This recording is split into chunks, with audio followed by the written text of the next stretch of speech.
You know, elevators have been around for a long time now. They serve the great dual purpose of convenience for some and necessity for others. For all the good they do, occasionally they become people traps.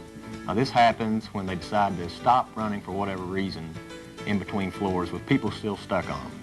That's where I come in. My name's Dave Jones, and I've been in the elevator trade now for 10 years.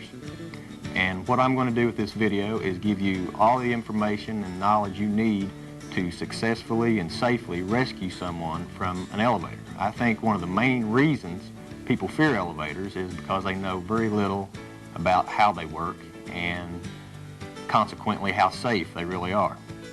So I'm going to give you the knowledge, like I said, to rescue someone quickly, but most important, safely from an elevator. And we're also going to cover fire service, the fire service operation of an elevator. This has been something that was put into the code many years ago, and what it does in effect is makes the elevator safer in the event there's a fire in the building. It does this by taking the elevator out of normal operation, and that's where the elevator should stay, because you don't want to be on the elevator in the event there's a fire in the building. We're going to go over phase 1 as well as phase 2. Phase 2 fire service can be used for search and rescue if there is no fire in the building, or if there's a medical emergency and you need to commandeer the elevator and use it exclusively.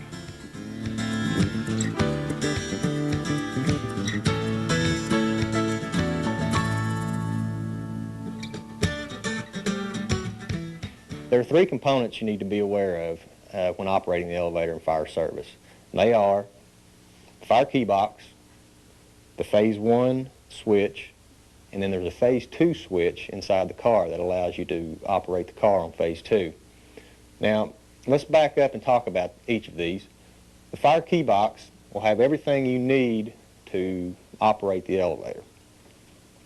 You open it with a Medco key. Now, every fire key box in the state is keyed alike. So you can get this key from the state fire marshal's office, the elevator inspection section. Only state elevator inspectors and firemen are supposed to have these keys. So I borrowed this one for the purpose of this video. Let's open up the box and see what we've got inside. You can open up the box, and inside the box you'll see that there's everything you need that you need to run the elevator. You have the fire service key, you have the run stop switch key, the elevator equipment room key, and the hoistway access key. Let's go ahead and key the elevator into fire service phase 1, and we'll get into that portion of the video.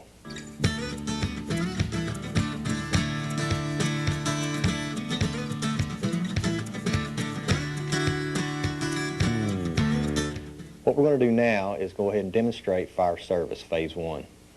Now, if you determine that there is no fire in the building and you need to commandeer the elevator for whatever reason, there may be a medical emergency or you have to do a search and rescue, you can put the elevator into phase 1 and phase 2 fire service manually by keying it into operation. Now let's go ahead and key it into phase 1, and I'll show you how the elevator reacts. You have a 3-position switch here, off, on, and bypass.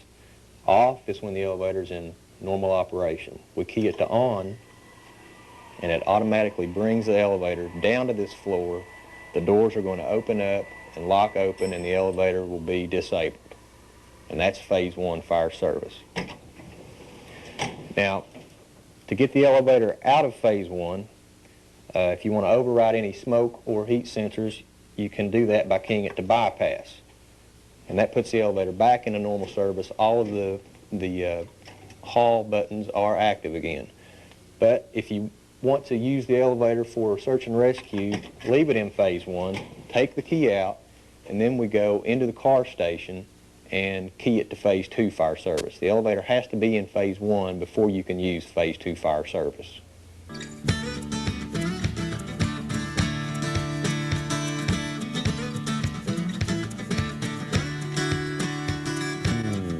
Okay, we take the same key we used for phase 1, and we're going to go in and use it to key the elevator into phase 2 fire service operation. Let me show you how that works. You can see here that we have the fire hat indicator lights on, so you know the elevator is in phase 1 fire service. All the buttons are disabled, it won't work. Now let's key it into phase 2. Again, you have a 3-position switch, off, hold, and on. Now we take it from off and go to on, and now you're in phase 2 fire service. Now you can run the elevator. All of the hall buttons are still disabled. The elevator will not respond to any calls. Now let's say we want to go up to the second floor. Now, say I accidentally push 3. If the elevator was in normal running mode, it would have to go up to 3 before you could go down to second floor. But phase 2 fire service has a call cancel feature.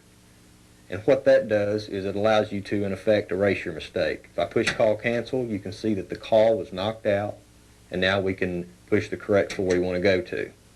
Now the doors aren't going to close automatically. That's a safety feature of phase 2. You have to have continuous pressure on the door close button before the doors will close. If I let up on this button anytime during travel, the doors will reverse direction and go back to the open. So let's go ahead and close the doors completely, and we'll go up to the second floor.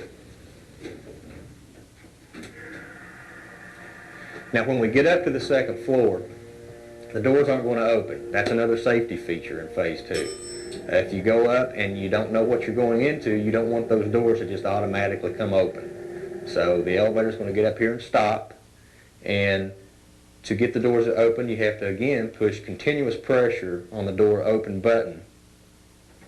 If you let off, the doors will close back automatically. So if you saw that it's safe and you want to go out and do the search and rescue, you can open the doors up all the way, and the doors will remain open. Now, another feature in phase 2 is the hold position. You notice that we have a 3-position switch here, off, hold, and on. We key it to hold, and what that does is it holds the elevator here. You can be assured that the elevator will remain here until you get back from the search and rescue.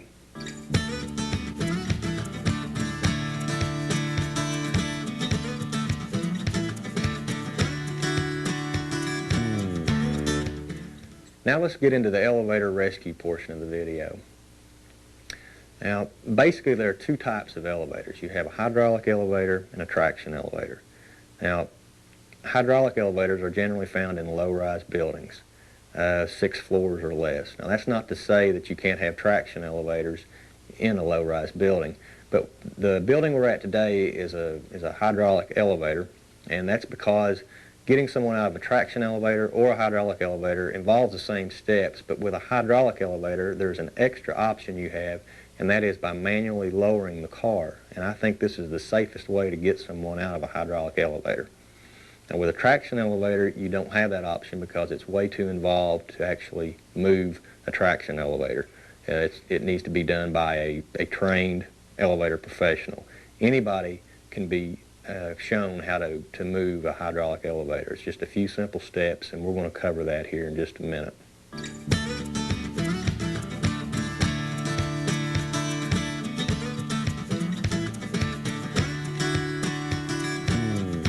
Getting someone out of a stuck elevator is as easy as turning the disconnect off, opening up the hoistway door, and opening up the car door.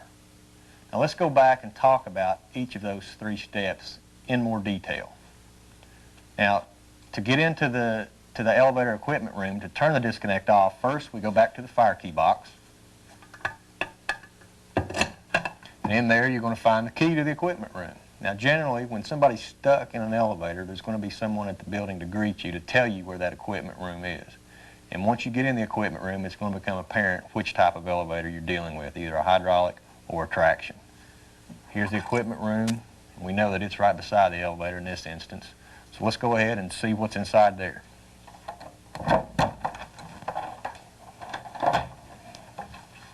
And you can see here that we've got a hydraulic elevator. There's no cables, and it's located at the bottom of the floor of the building.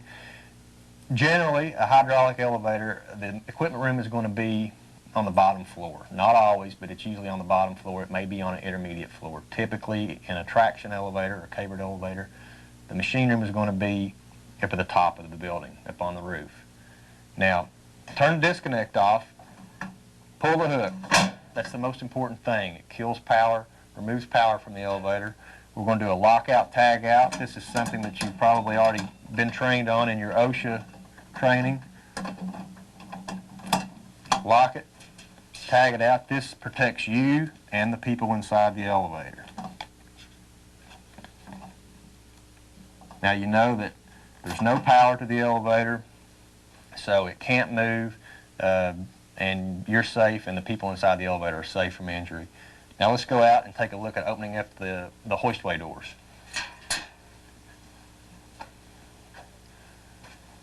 We've got our hoistway access key that we take out of the box, and you can see that it's preset, and what it's doing is lifting up the rod. Now we're inside the elevator right now, and you're looking at the hall door. This is the pickup assembly. Now this is the pickup rod here, and what you're doing is with your hoistway access key coming through, it flops down, and the paddle actually catches on the rod. Now when you lift that up, that unlocks the door. You can see here you have a latch keeper that has a hook on it, and that's what locks the door in this interlock here. It just rolls open. Right here you're looking at the car door. Now this is the clutch, and it's what actually joins the hall door and the car door together. Now with the power removed from the elevator, you can just pull on this. But what it does, it catches on this door restrictor here. Now this is something you also need to be aware of. Push in on that. That unlocks the car door and allows you to just roll it open. You can see here the elevator is at the floor level and ready for people to just walk out of it.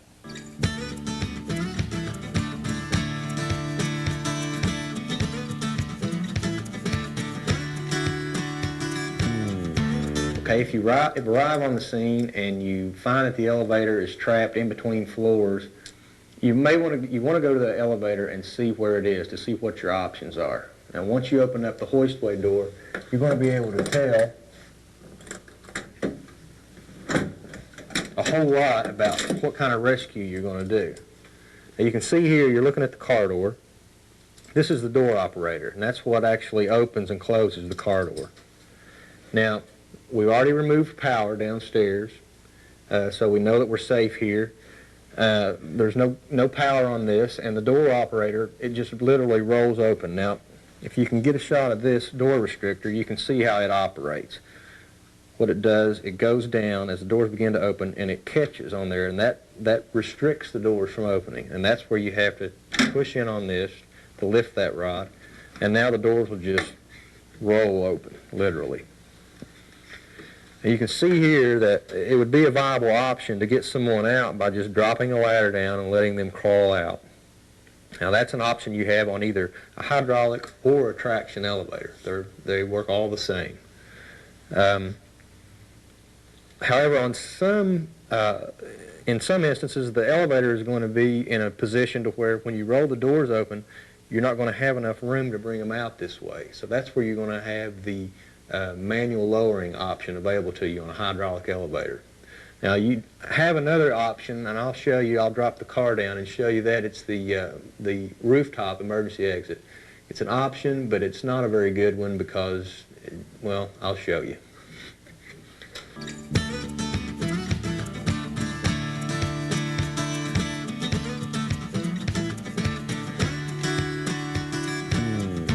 What we're going to do now is take a look at the car in a different position, and I'll show you that you have the option of the rooftop access. Now let's look at that. We'll go ahead and get the hall door open here. You can see the car is lower than it was previously, and if we were to roll open the hall doors, you really wouldn't have enough room to get anybody out. So if this were a traction elevator, your only other option would be through the rooftop access. Now what you've got here on top of the car is the rooftop access. It's the emergency hatch. Now it's locked from the top of the car, so it has to be opened from up here. Now you can open it up. You can see that you're looking at light fixtures and false ceilings. So it's really, it kind of scares people, and I don't think it's a very good option to get somebody out of an elevator. It would be my last choice. Luckily, we're at a hydraulic elevator, so what I'm going to cover now is the option of manually lowering the car. Now let's go downstairs into the machine room and I'm going to show you how easy that is.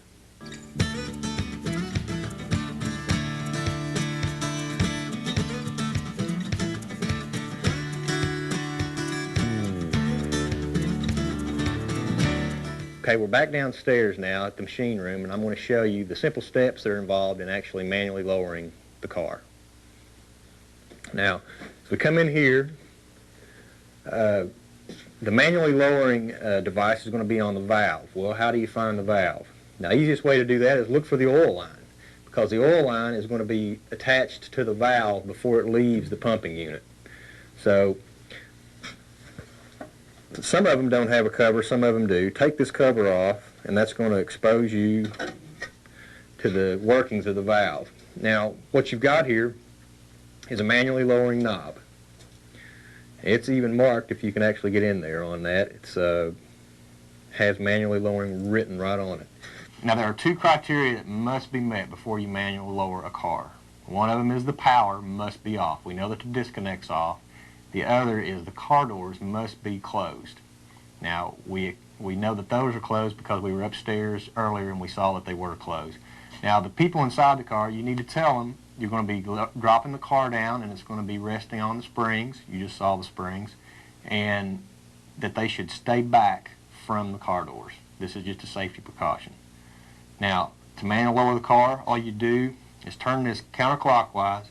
What you'll do, you'll hear the oil start to drain back into the tank. That's what this does. It opens up a valve. There, you hear the oil. Now the car is falling. It doesn't matter how far you open it or how little. What you do is you wait until you don't hear the oil draining anymore and you know that the car will be resting on those springs we just saw. Now you've heard the oil stop, so you know that the car is down on the bottom. Tighten the manually lowering valve back up. Let's go out and get the people out. Okay, the car is down. It's sitting on the springs. Now all there's left to do is pop the two doors open. We do that with our hoistway access key.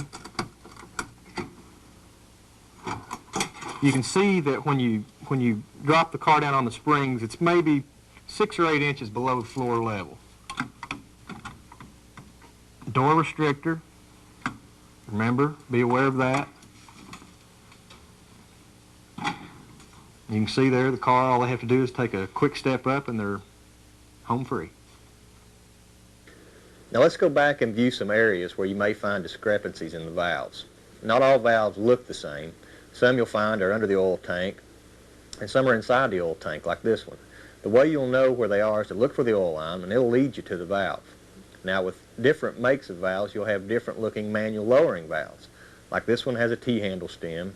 This one is a stem with a different looking handle, and this one is the easiest. It's a push button. These are the most common, and typically they're marked manual lowering. The key point is to know that there are no tools required. Sometimes the stem type are a little tight, and you may need to use the machine room key for a little extra leverage, like so.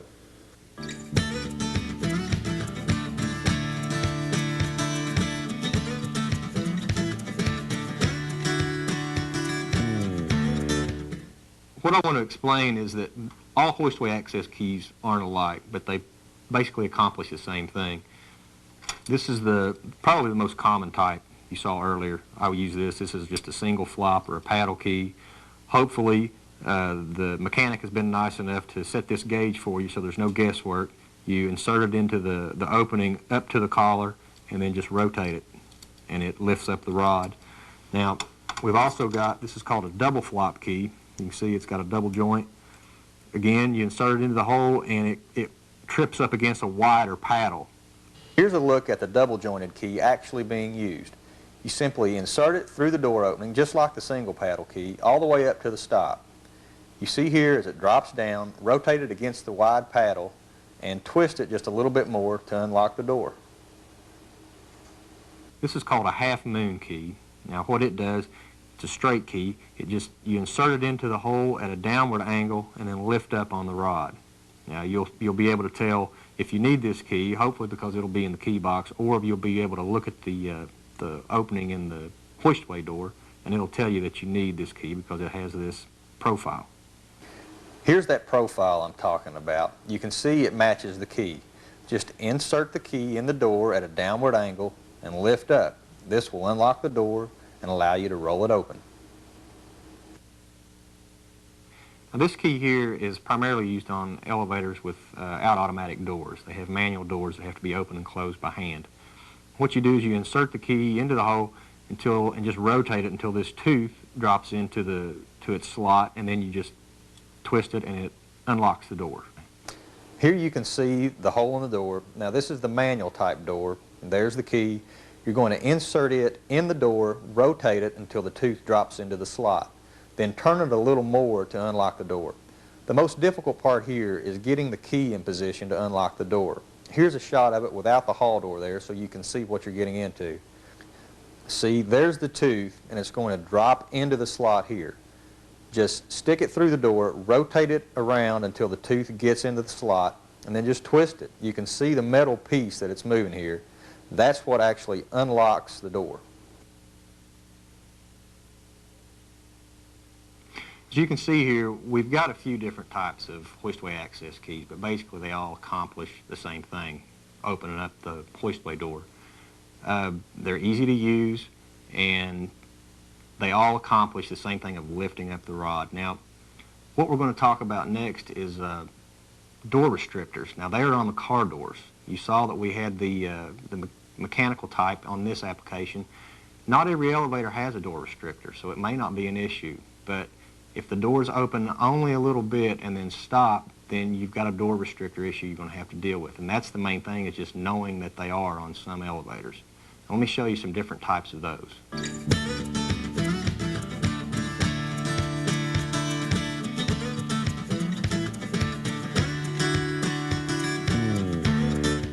You'll also find discrepancies in the door restrictors. They were made part of the elevator code many years ago and prevent the car doors from being forced open when the car is between floors.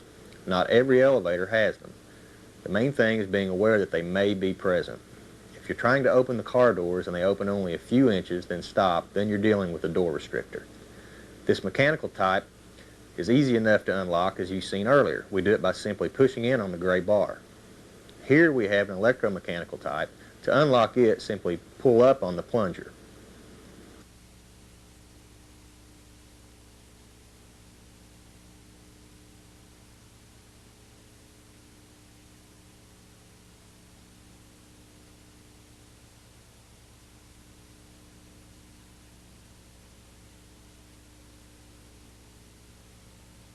Another type of restrictor is simply a long collapsible arm located on the trailing edge of the car door. When the elevator is stopped between floors, this arm catches on flags mounted in the hoistway. These are usually the hardest to reach because of where they're mounted, but all you have to do is push in on the retractable bar to get past the flag, and the door will open the rest of the way. This is a shot of another type of restrictor found on the clutch. You can see it differs slightly from the other clutch-mounted type of restrictor we saw. Instead of pushing in toward the car door, it pushes toward the clutch to lift the latch here and unlock the doors.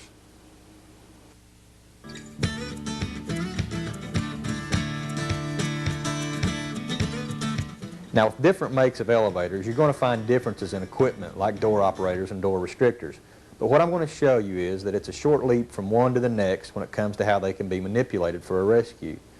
Here we're riding on top of an elevator that's traveling from floor to floor. As it comes to a stop, you're going to notice the door operator roll the doors open, it's going to time out, and then rolls them shut. Now this is the same type of door operator used in our original example. You're going to notice that it looks different from this one, which looks different from this one, and that one doesn't really look like this one or this one. Now most of them will roll open by pulling on the clutch once the power is removed. So even though they may not look the same, they roll open the same way. There are a couple of types, however, that may be locked closed mechanically by design. These have to be rolled open at the door operator. Let me show you what I mean. If you've got the power off and the car doors won't budge like this, you're going to have to roll the door operator a little to get them open. With door operators, you'll have a pulley with one belt that's attached to the door motor, and the other pulley that's attached to the operator may have 2 or 3 belts. roll the one that goes to the door motor. Either one will work, but you'll find the single belt pulley is the easier of the two to roll. Now once you get it open a little, you'll be able to push the door on open. Watch for restrictors. Here's another example of a door operator locked closed by design. The arms are in a straight and locked position. Again, you have to roll the pulley a little to get the doors unlocked so they can be pushed open. Roll the single belt pulley. You can see here this one has the other pulley attached to the operator arms with two belts. The single belt pulley has less torque and is easier to roll. Once it's rolled open a little and the arms are unlocked, you'll be able to push it open as well. If for some reason you're unable to gain access to the top of the elevator, this type of door operator can be unlocked by taking something with a hook, anything, a crowbar, even an umbrella would work. Here I'm using a sledgehammer to reach up and pull down on the arms. This will unlock the doors, getting them rolling and allowing you to push them open at the clutch. So you can see the steps involved in rescuing someone from a stuck elevator are simple. First, get the equipment room key from the fire key box. Next, remove power from the elevator. Then determine the location of the car, and this will tell you which type of rescue to be performed. On a traction or cable type elevator, you'll either remove people through the car top emergency exit, or when there's enough room, the best way is to roll the hall and car doors open and drop a ladder down. If it's a hydraulic elevator, the safest and easiest way is to manually lower the car. Once the car is resting on the buffer springs, you simply open the hall and car doors, and this allows the passengers to step up and out.